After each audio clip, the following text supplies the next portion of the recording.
Panorama group, जो सोचता है वो करता है। आपके अपने सपनों का आशियाना।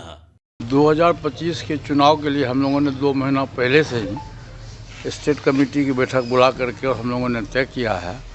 और हम लोग का ये हुआ कि गांव की ओर चलें। और ये आज 5वां जिला का पद यात्रा है। आज बेगूसराय में है, फिर उसके बाद समस्तीपुर होगा, दरभंगा होगा, हाजीपुर होगा, सीतामढ़ी होगा।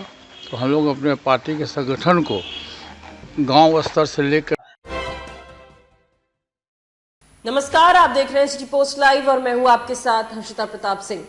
अगले साल विधानसभा चुनाव होने से पहले बिहार में यात्राओं का दौर चल रहा है। नेता प्रतिपक्ष तेजस्वी यादव यात्रा पर हैं, मुख्यमंत्री नीतीश कुमार भी यात्रा पर निकलने वाले हैं और इन सब के बीच राष्ट्रीय लोक जनशक्ति पार्टी के राष्ट्रीय अध्यक्ष पशुपति पारस भी अब यात्रा पर निकल रहे हैं। साथ ही साथ आपको बता दें कि कुछ भी अभी साफ तौर पर कहने से बचते नजर आ रहे हैं। दरअसल पशुपति पारस से जब सवाल किया गया कि क्या वो एनडीए के साथ रहने वाले हैं या किसी और का सहारा लेंगे या फिर चुनावी मैदान में अकेले ही कूद पड़ेंगे, तो पशुपति पारस ने केवल इतना कह दिया कि ये बातें आने वाले समय में पता चल पाएगी, क्योंकि अभी उनकी तैयारी चल रही है केवल इस बात को लेकर कि वो 243 सीटों पर चुनाव लड़ सके। पशुपति पारस का ये बयान सुने।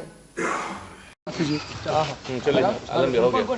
का चुनाव भी बहुत नजदीक है, सभी राजनीतिक दल लगे हैं, आप भी यात्रा पर निकल रहे हैं, क्या संदेश है, किस तरह से संगठन को मजबूत है? 2025 के चुनाव के लिए हम लोगों ने 2 महीना पहले से ही स्टेट कमेटी की बैठक बुला करके और हम लोगों ने तय किया है। और हम लोग का ये हुआ कि गांव की ओर चलें। और ये आज 5वां जिला का पद यात्रा है। आज बेगूसराय में है, फिर उसके बाद समस्तीपुर होगा, दरभंगा होगा, हाजीपुर होगा, सीतामढ़ी होगा। तो हम लोग अपने पार्टी के संगठन को गांव स्तर से लेकर के और स्टेट स्तर तक हम लोग धारदार बनाने की तैयारी कर रहे हैं। सर, क्या मैसेज देंगे अपने कार्यकर्ताओं को, किस तरीके से 2025 के चुनाव की तैयारी में? एक बात आप जान लीजिए कि हमारी पार्टी का संगठन पूरे देश में कश्मीर से कन्याकुमारी तक है। और हमारी पार्टी के साथ साथ जो मेरा दलित सेना है उसका संगठन साउथ से लेकर के नॉर्थ इंडिया सब जगह। और हम सभी जगह बिहार में, खास करके बिहार में हमारा जो तैयारी है, पार्टी की जो तैयारी है 243 सीट पर तैयारी है। हम 243 सीट पर तैयारी कर रहे हैं और 243 सीट पर हम अपना उम्मीदवार देंगे। बिहार में सर कहा जाता है आज शाहपुर कमाल में बेगूसराय जिला का जो जिला सम्मेलन है, शाहपुर कमाल में विधानसभा का कहिए, जिला के कहिए, ये हो रहा है। हाँ बोलिए सर, गठबंधन को लेकर क्या आपका देश? अभी गठबंधन के संबंध में हमारी कोई राय नहीं है। हम अपनी पार्टी के संगठन को मजबूत करेंगे। जब समय आएगा, जब भविष्य आएगा, जब नज़दीक समय आएगा तो उस पर देखा जाएगा। तो क्या ऐसा हो सकता है कि भविष्य में जब बिहार विधानसभा के चुनाव से पहले हो सकता है कि पशुपति पारस की पार्टी हो सकता है कोई अलग अन्य गठबंधन से भी गठबंधन कर सकने की संभावना? तो ये तो भविष्य के गर्भ में है। कौन है? भविष्य को किसी ने नहीं देखा है। भविष्य क्या होगा इसको न आप देखें न हम देखें, इसलिए भविष्य के गर्भ में इसको रहने दीजिए। जब समय आएगा, परिस्थिति आएगा तो उस पर डिसीजन लिया जाए। सर, ये परिस्थितियां हैं कि अगर बात नहीं बनी तो तमाम सीटों पे चुनाव लड़ेंगे। ऐसा हम कह रहा हूँ 243 सीट पर हमारी तैयारी है। और कोई भी फैसला लेने के पहले हम कार्य समिति की बैठक बुलाएंगे। संसदीय बोर्ड, राष्ट्रीय संसदीय बोर्ड है, उसकी बैठक बुलाएंगे, जिसके अध्यक्ष है माननीय सूरजभान सिंह जी हैं। और हम लोग बैठक बुला करके ही कोई फैसला लेंगे। हमारे पार्टी में देखिए डेमोक्रेसी है, प्रजातंत्र है।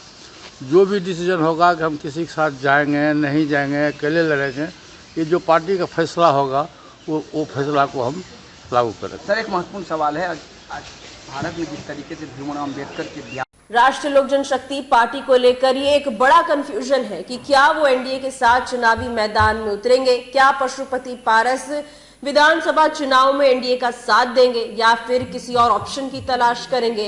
पशुपति पारस के पास विकल्प है राजद के साथ भी जाने का, लेकिन कभी कभी वो ये भी कहते नजर आते हैं कि वो अकेले ही चुनावी मैदान में कूद पड़ेंगे अगर ऐसी जरूरत पड़ी तो।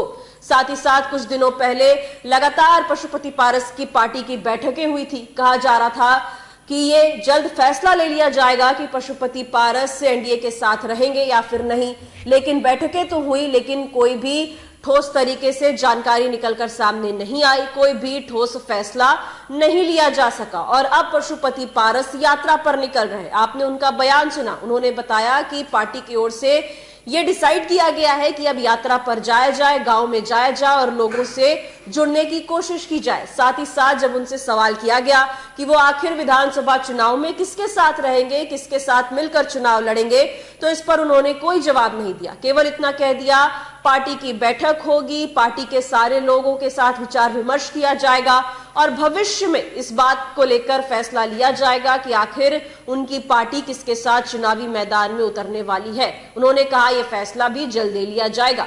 वहीं दूसरी ओर उन्होंने साफ कह दिया है कि हमारी तैयारी 243 सीटों पर चुनाव लड़ने की है। उनके बातों से यह साफ पता चल रहा था कि अभी कंफ्यूजन बरकरार है। अभी तक ये बात साफ नहीं हो पाई है कि राष्ट्रीय लोक जनशक्ति पार्टी किसके साथ अगले साल विधानसभा चुनाव लड़ने वाली है। ये बात अब तक साफ नहीं हो पाई है और पशुपति पारस सीधे तौर पे एनडीए का ना समर्थन करते नजर आए, ना एनडीए के खिलाफ बोलते नजर आए। इसका सीधे सीधे मतलब यही निकल कर आ रहा था कि हो सकता है वो एनडीए के साथ रहे, हो सकता है महागठबंधन का साथ दे या फिर राष्ट्रीय लोक जनशक्ति पार्टी कोई नया ऑप्शन भी तलाश सकती है किसी अन्य पार्टी के साथ मिलकर, या फिर अकेले ही चुनावी मैदान में पशुपति पारस उतर सकते हैं। तो अभी कंफ्यूजन बहुत सारा है।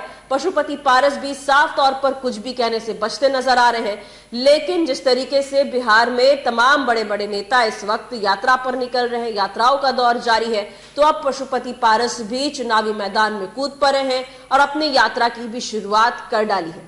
फिलहाल इस खबर में इतना ही। आप आगे की खबरों के लिए देखते रहिए सिटी पोस्ट लाइव। धन्यवाद। एक और